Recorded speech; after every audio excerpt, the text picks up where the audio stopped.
পাবো যেদিন আমরা দিদিভাইয়ের জন্য সঠিক বিচারটা নিয়ে আসতে পারবো।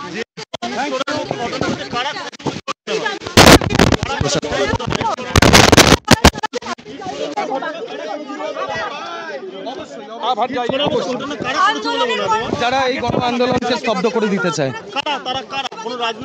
আমি বলতে পারবো না, এটা পুলিশ প্রশাসন বুঝবে।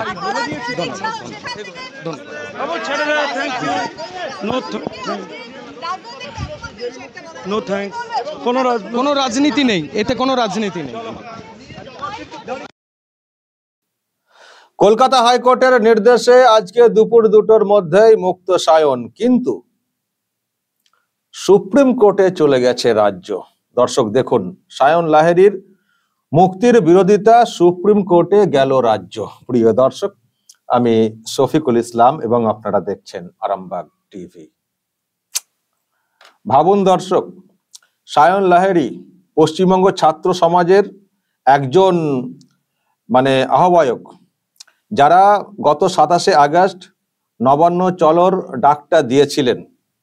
27শে আগস্ট প্রোগ্রামটা শেষ হওয়ার পরেই তাকে গ্রেপ্তার করেছিল পুলিশ। তার পরিবার কলকাতা হাইকোর্টের দ্বারস্থ হয়েছিল। গতকালকে কলকাতা হাইকোর্টে হিয়ারিং হয়েছে জাস্টিস অমৃতা সিনহার এজলাসে। জাস্টিস সিনহা বেশ কিছু প্রশ্ন তুলে একটা অর্ডার করেছিলেন যে আজকে দুপুর 2টোর মধ্যে সায়ন লাহিড়ীকে মুক্তি দিতে হবে এবং উনার বিরুদ্ধে আর যেসব কেস রয়েছে সেই সব কেসের ক্ষেত্রেও কড়া কোনো স্টেপ নিতে পারবে না পুলিশ, আর সবকিছু হলফনামা দিয়ে কলকাতা হাইকোর্টে জানাতে হবে।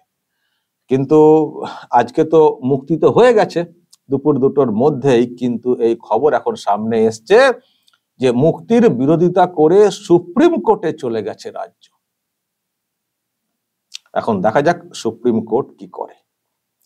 তবে সুপ্রিম কোর্টে গেলে আমাদের আবার খুব একটা বেশি ভরসা হয় না, ভরসা থাকে না। সুপ্রিম কোর্ট নিজেরাই এইরকম করে ফেলেছে ভরসার ব্যাপারটাতে।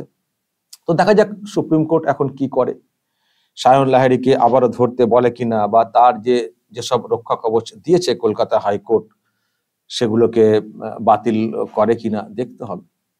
কিন্তু প্রশ্ন হচ্ছে যে রাজ্য সরকারের এত উদ্বেগ কিসের? সায়ন লাহিড়ী উনি কত বড় নেতা যে ওনার মুক্তি আটকাতে সুপ্রিম কোর্টে ছুটতে হবে পয়সা খরচা করে? সায়ন লাহিড়ী কত বড় নেতা, একজন ছাত্র।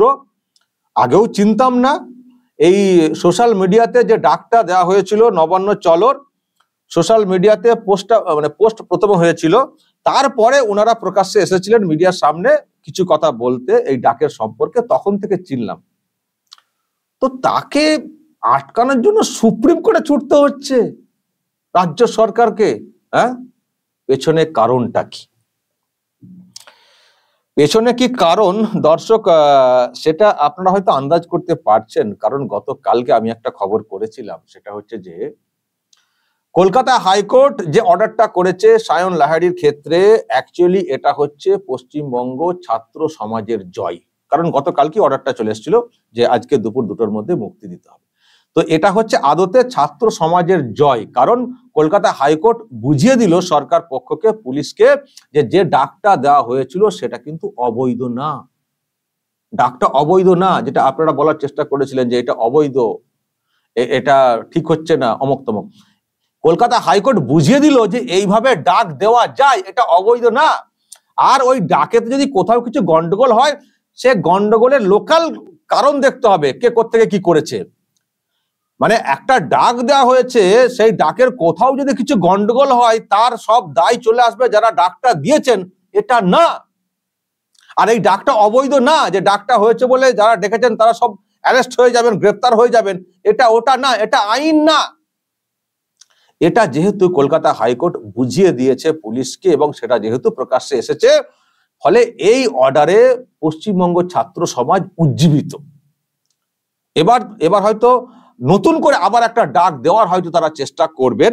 আর এই প্রথমবার ডাকে যে সাড়াটা মিলেছে, কোনো ব্যানার নেই, নেতা নেই, কিছু নেই, তারপরেও যে সাড়াটা মিলেছে, যে উদ্দেশ্যে ডাকটা দেওয়া হয়েছিল মুখ্যমন্ত্রীর পদত্যাগ, হয়তো সেটা হয়নি, কিন্তু যে সাড়াটা হয়েছে সেটাকে সামলাতে হিমশিম খেতে হয়েছে পুলিশকে।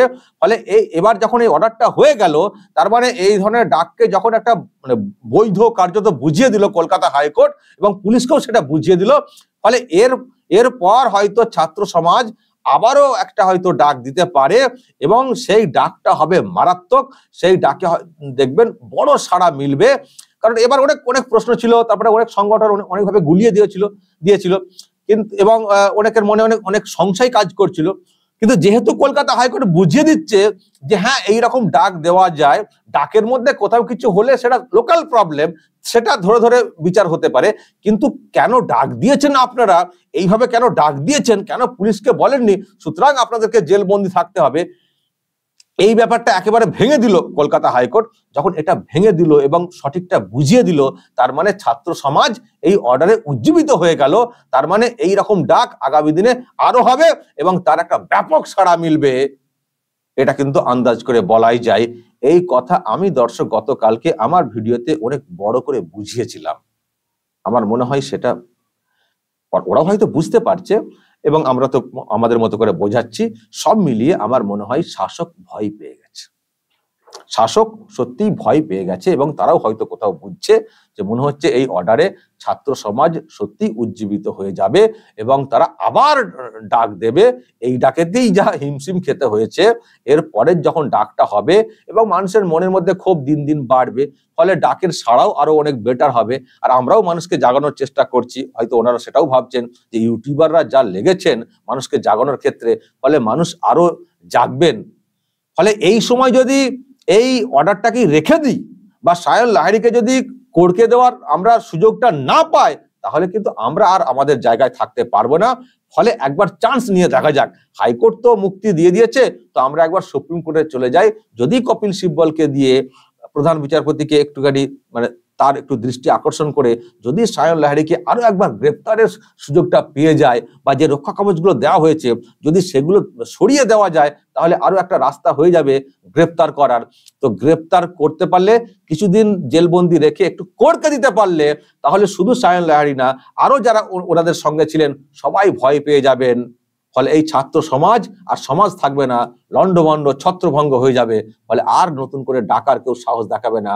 ফলে আমরা একেবারে দেদার থাকবো আমাদের ক্ষমতাতে বলিয়ান হয়ে। আর আমাদের দিদি 14 তলাতে, বা হয়তো নিজেও ভাবছেন আমি 14 তলাতে বসে ঠান্ডা করে নিশ্চিন্তে পা দোলাবো, কারণ পলিটিক্যাল অ্যাকশন আমরা সামলে নেবো। কিন্তু এটা সামলানো খুবই মুশকিল হয়ে যাচ্ছিল, চিন্তায় পড়ে গিয়েছিলাম যে কে কোন দিক দিয়ে আসবে বুঝতে পারছি না, কোন দিক দিয়ে মিছিল আসবে বুঝতে পারছি না। সোশ্যাল মিডিয়াতে ডাক দিয়ে দেওয়া হয়েছে, মানুষ এত সাড়া দিচ্ছেন, ইউটিউব চ্যানেলগুলোতে প্রচুর মানুষ কমেন্ট করছেন আমি যাব। এত মুশকিল হয়ে যাবে। যা হয়েছে এতেই তো আমাদেরকে হিমশিম খেতে হয়েছে, টিয়ার গ্যাস নামিয়ে, কন্টেনার নামিয়ে, রাস্তা ব্লক করে অনেক কিছু করতে হয়েছে, তারপরে আমরা রক্ষা পেয়েছি। কিন্তু যদি এর পরেও এদেরকে সবক না শেখানো যায়, যদি কোর্টকে না দেওয়া যায়, তাহলে এরা উজ্জীবিত হয়ে যাবে, আবার তাহলে ডাকের চেষ্টা করবে, আর সেই ডাকে হয়তো এমন সাড়া পড়বে আর হয়তো 14 তলাতে আমি থাকতে পারবো না। চলো সুপ্রিম কোর্টে একটা চান্স লাগাও, চলো কপিল সিব্বলকে একবার ফোন করো যে একটা মামলা ঠুকে দেওয়া যাক হাইকোর্টের এই অর্ডারকে চ্যালেঞ্জ করে। আমার মনে হয় সেই সব কারণে কপিল সিব্বলকে দিয়ে বা আরো যারা আছেন ওনার সব সহযোগী যারা আছেন তাদেরকে দিয়ে হয়তো সুপ্রিম কোর্টের দৃষ্টি আকর্ষণ করা হয়েছে বা সুপ্রিম কোর্টের দ্বারস্থ হয়েছে রাজ্য সরকার। এখন দেখা যাক দর্শক সুপ্রিম কোর্ট কি অর্ডার করে শেষ পর্যন্ত। তবে ভয়টা কিন্তু ভালোই লেগেছে বা ধরেছে, সেটা কিন্তু বলাই যায়। আর আমি এটাই বলেছিলাম দর্শক, পলিটিক্যাল পার্টির প্রোগ্রামগুলোকে কন্ট্রোল করার কৌশল শাসক দল জেনে গেছে। এদেরকে অন্যভাবে আঘাত করতে হবে, এদেরকে অন্যভাবে আঘাত করতে হবে। আর যারা পলিটিক্যাল এর বাইরে, মানে পলিটিক্সের বাইরে, তাদেরও একটা ভূমিকা এখন নেওয়ার প্রয়োজন হয়ে গেছে এই রাজ্যের হাল বদলের ক্ষেত্রে। তাদের একটা ভূমিকা নেওয়ার প্রয়োজন হয়েছে। তো পশ্চিমবঙ্গের ছাত্র সমাজ একটা নন পলিটিক্যাল ব্যানারে ডাকটা দিয়েছিল, সেখানে সমস্ত ধর্ম, বর্ণ, গোষ্ঠী, সর্বস্তরের লোকজনকে আহ্বান করেছিল নবান্নে আসার জন্য। বলা হয়েছিল যে আমাদের দফা 1, দাবি 1 মমতার পদত্যাগ, এর বাইরে আমাদের কিছু নেই। আমরা সবাই উই ওয়ান্ট জাস্টিস বলছি, মিছিল করছি এখানে সেখানে অলিতে গলিতে, কিন্তু ঐক্যবদ্ধভাবে ঠিক জায়গাতে আমরা আঘাত করছি না। চলুন আমরা সকলে মিলে, যে যা করেছি অলিগলি, কিন্তু আমরা এবার সকলে মিলে নবান্নে যাব, নবান্নে গিয়ে নবান্নে উঠে 14 তলাতে উঠে মুখ্যমন্ত্রীকে বলবো আপনি সরে যান। যদি না সরেন তখন অন্য ব্যবস্থা হবে, যদি ওই মুহূর্তে না সরে যান তখন অন্য ব্যবস্থা হবে, কিন্তু ওনাকে সরিয়েই আমরা ছাড়বো। তো এইভাবে ডাকটা দেওয়া হয়েছিল নন পলিটিক্যাল ব্যানারে। তো সেটাকে অনেকভাবে অনেকে ব্যাখ্যা করেছেন, কিছু পলিটিক্যাল পার্টি অন্য ব্যাখ্যা করেছে, পুলিশ ভয় দেখিয়েছে, সেই জন্য সব মানুষ নামতে পারেনি। আমি আবারও বলছি, আজও বলছি, আগামী দিনেও বলবো, যদি সংখ্যাটা একটু বেশি হতো 27 তারিখে নবান্নটা দখল হয়ে যেত, মুখ্যমন্ত্রীকে ওই চেয়ার থেকে সরানো যেত। যেহেতু সেই সংখ্যাটা ততটা ছিল না যতটা দরকার ছিল। কিন্তু এটুকু বলেছিলাম গতকালকের অর্ডারের পরে, যে অর্ডার যেটা হয়েছে কলকাতা হাইকোর্টের তরফ থেকে, আমার মনে হয় ছাত্র সমাজ বা যদি অন্য কোনো ব্যানারে আর কি ডাকা যায়, সেটা মনে হচ্ছে আবারও হবে। কারণ এটুকু পরিষ্কার করে দিয়েছে কলকাতা হাইকোর্ট যে এই ডাকটা অবৈধ না। পুলিশ এটাকে অবৈধ অবৈধ বলে ওরা ব্যাখ্যা করার চেষ্টা করেছিল, অ্যাকশন নেওয়ার চেষ্টা করেছিল, কিন্তু এটা অবৈধ না সেটা বুঝিয়ে দিয়েছে কলকাতা হাইকোর্ট। তার মানে এই প্রসেসে আগামী দিনে নাগরিক সমাজ বা ছাত্র সমাজ তারা মুভমেন্ট করতে পারে, এবং আমার ধারণা এই ডাকটা হবে। আর আমি এটা বলে দিয়েছিলাম গতকালকে, তবে এবার ডাকটা একটু অর্গানাইজ ভাবে করতে হবে, একটু দরকার হলে মাঝখানে সময় নেওয়া হোক, একটু অর্গানাইজ ভাবে করে ভালোভাবে ডাকটা দিতে হবে, এবং ওয়েদার ঠিকঠাক দেখে ডাকটা দিতে হবে। আর বেশি সময় আগে দেওয়া দরকার নেই, হুট করে ডাকটা দিতে হবে, এবং সেখানে রাজ্যের বিভিন্ন প্রান্ত থেকে মানুষকে আনার ব্যবস্থা করতে হবে, তাদেরকে আরো মানে জাগিয়ে তুলতে হবে। তাহলে কিন্তু একটা বড় সাড়া পড়বে, এবং সেই সাড়া মুখ্যমন্ত্রীকে তাড়া করে ছাড়বে। তো এইসব কথা আমি গতকালকে অনেক বলেছিলাম। তো আমার মনে হয় রাজ্য সরকার তথা শাসক সেটাই ভাবছে, এবং সেই জন্যই সায়ন লাহিড়ীকে যেহেতু মুক্তি দিয়ে দিয়েছে হাইকোর্ট, এখন তাকে আটকে করকে দেওয়ার জন্য সুপ্রিম কোর্টে ছুটেছে। আমি দর্শক দেখবো সুপ্রিম কোর্ট এখন কি করে। যদি সুপ্রিম কোর্ট দেখি যে শাসকের পক্ষেই অর্ডার করে দিয়েছে, তখন আবার অন্য কিছু ভাবতে হবে। ভাবতে তো হবেই দর্শক, চুপ করে বসে তো থাকা যাবে না। যখন দেখছি কোর্টে হচ্ছে না, এজেন্সিকে দিয়ে হচ্ছে না, ভোটে হচ্ছে না, কোর্ট, ভোট, তদন্ত এজেন্সি, সেন্ট্রাল এজেন্সি, কিছুতে কিছু হচ্ছে না, তখন বাংলার মানুষকেই তো সিদ্ধান্ত নিতে হবে বিকল্প উপায় বের করার জন্য, বাংলার হাল ফেরানোর জন্য। বাংলার মানুষকে তো সিদ্ধান্ত নিতে হবে। অত্যাচার হবে, অত্যাচার হবে, দমন পীড়ন হবে, গ্রেপ্তারি হবে, মারধর হবে, হবে, কিন্তু তা বলে কি আমরা এইভাবেই সহ্য করে যাব? ওই দুজন পিসি ভাইপো নিজেদের মতো করে সব মত প্রকাশ করবেন, তারা সব তাদের চাপিয়ে দেবেন, আর আমরা সেগুলো সহ্য করে যাব? রাজ্যের মানে বাংলার মানে কি বলবো, মানুষ সব বোকা? বাংলার মানুষের এই হাল যে ওই পিসি ভাইপো অর্ধশিক্ষিত, তারা যেমন যেমন বলবেন তেমন তেমন আমাদেরকে শুনতে হবে, সেই মতো করে চলতে হবে। আমরা কিছু বলবো না, আমরা কোনো প্রতিবাদ করব না, আমরা মুখ বুঝে সহ্য করে নেবো। এই যে পুলিশকে দিয়ে যেসব চলছে এইসব চলবে, আর আমরা ভয় খেয়ে বাড়িতে বসে যাব, আমরা কিছু বলবো না? এটা কিন্তু হতে পারে না। আমরা দেখবো সুপ্রিম কোর্ট কি বলে, নজর রাখবো, তারপর আমরা আবার একটা রাস্তা বের করে নেবো। রাস্তা আমাদের বের হবেই, এবং আমরা এই বাংলাকে এই শাসন থেকে মানে মুক্ত করার জন্য আমরা কিন্তু আমাদের মতো করে লড়াই চালিয়ে যাব। দর্শক নজর রাখবেন আরামবাগ টিভিতে। ছাত্র সমাজ যে ডাকটা দিয়েছিল, আমরা তো ফুল সাপোর্ট করেছিলাম, দেখেছেন আপনারা প্রচারের ক্ষেত্রে। তার জন্য আমাদের দিকে খুব নজর রাখা হচ্ছে, সে রাখুককে। আরো নতুন নতুন কিছু ভাবতে হবে, আমাদের মাথাতেও ভাবনা আছে, এবং অনেকে ভাবছেন, সেটাও জানতে পারছি। বিষয়টা একটু হোক, আর আরেকটু সংগঠিত হোক, আমি সেটা প্রকাশ্যে আনবো।